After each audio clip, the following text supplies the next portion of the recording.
এই যে অলস মানুষ, তাদের হাত যেন নাড়াতে না হয়, তাদের শারীরিক মুভমেন্ট যাতে করতে না হয়, তারা লেজি সোজান এভাবে রেস্টুরেন্ট তারা তৈরি করে মানুষের জন্য তারা এই খাবারের আয়োজন করে থাকে।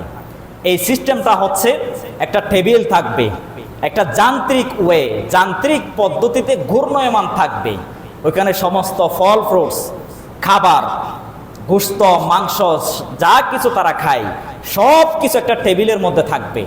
এবং ওই টেবিলে এমন একটা যান্ত্রিক তারা ফিট করে রেখেছে, এটা সেকেন্ডে সেকেন্ডে শুধু ঘুরবে, ঘুরতেই থাকবে, আপনার সামনে দিয়ে ঘুরে যাবে। তখন আপনার আর কষ্ট করে হাত দেওয়া, কষ্ট করে শরীর নাড়িয়ে, শরীর একটু বসা থেকে উঠে খাবার নেওয়ার আর কোনো প্রয়োজন নাই। আমি এখানে বসে রইলাম, আমার সামনেই খাবার ঘূর্ণয়মান অবস্থায় থাকে, যখন যেটা মন চায় সেটা আমি তুলে শুধু গালে দিয়ে দিব, এতটুকুই, কারণ আমি অলস।